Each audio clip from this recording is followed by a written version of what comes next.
When you look at the tallest skyscraper in the city, do you ever wonder just how it was actually built? It takes hundreds of people to build walls, install windows, doors, and floors, and run electric and plumbing. So just how does all this happen? For one, a project team is formed. This is a group of people who are put together to perform various tasks related to a project. The teams can be made up of workers who have skills in different functional areas of the project. The project team must meet certain criteria. They must understand the scope of the overall job, know how to plan for the completion of the project, perform the work within the desired budget, time frame, and up to the expected quality standards, report project risks, issues, or concerns to the project manager, communicate work statuses, and most of all, be a team player. There are three main conventional roles people in a team can take on. The leader is the member who provides leadership through motivation, feedback, and reward systems. In other words, it is the person's job to inspire others to work more productively and enjoy what they are doing. The people he leads are called members, and they are the people who are actually working on different tasks and are lower on the hierarchy than the team leader. Some projects use contributors. These guys are very similar to consultants or experts who provide advice to the team leader and members. They generally have some interest in the project, but are not members and do not perform tasks. The members are the ones who actually perform the tasks. Speaking of tasks, let's see what exactly a team member should do. As a team, it is important that each member not only knows but also adheres to the responsibilities and duties of the team as a whole. For one, each member should have a thorough understanding of the quantity and scope of the work. Following plans is also essential. With so many people doing a variety of tasks, being able to follow the work breakdown is important. We'll get to the work breakdown in a moment. Lastly, the team member must be a model of communication throughout the duration of the project. Now, even the best leader and team cannot build a skyscraper without a plan. That is where the work breakdown structure comes into play. Now that the team is in place, a work breakdown structure needs to be created. This is like a big chart that breaks down the work into chunks. Once the tasks are broken down, the work breakdown will include specific details for each task. Let's see if we can put this into action.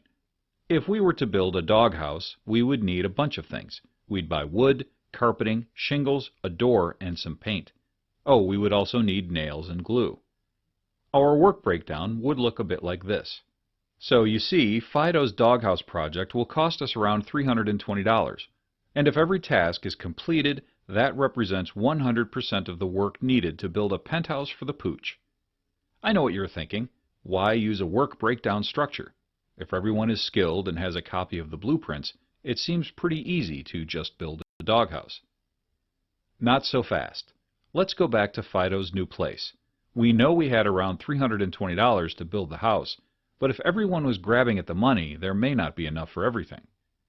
So, by allocating a specific amount of money for each of the different tasks, we were able to keep the project within the desired budget.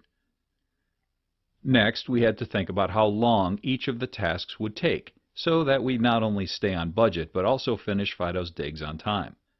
For that, we gave a percentage of time that each task should take, equaling 100%. That's another way to stay on track. By allocating how much time for each task, we can keep a careful eye on whether one task is taking longer.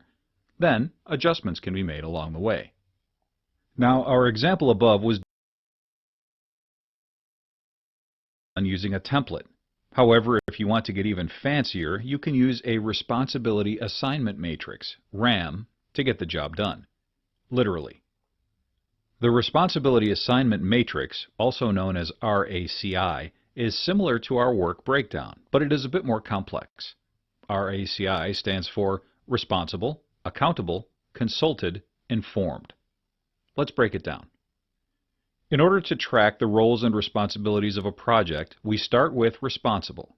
This asks who will be doing what task. Then we check to see who is accountable for the task. Think of this as who will be in hot water if something goes wrong. In other words, who is permitted to make decisions for the project or task. Next, Consulted deals with who has working knowledge of the project and tasks.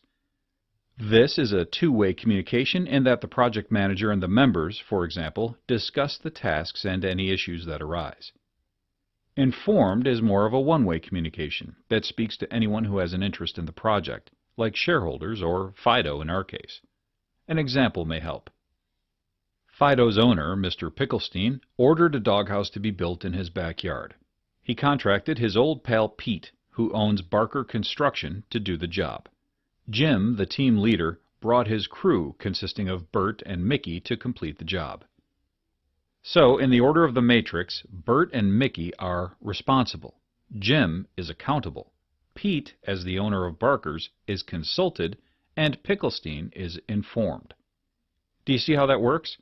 Since Mickey and Bert are actually doing the work, they are responsible to get it done on budget, on time, and at the quality standard expected by Picklestein. Jim is the team leader, so he is accountable because he is supervising the workers. Pete Barker is consulted because he owns the construction company and made the deal with Picklestein.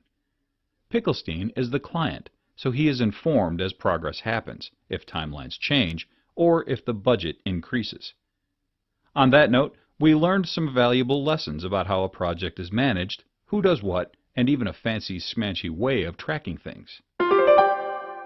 To tie it all together, a project team is formed. This is a group of people who are put together to perform various tasks related to a project. As a project team, there are certain responsibilities, like understanding the scope of the overall job, planning for completion, keeping to a budget, timeline, and quality standards, reporting risks, and most of all, being a really good team player. Within the project team, there are leaders who motivate the team to accomplish goals. Then there are members who perform the tasks as assigned in their skill area. Don't forget about the contributors. These are the people who act as consultants on a project. Work is organized using a work breakdown structure. It's a big chart that breaks the tasks down in different ways.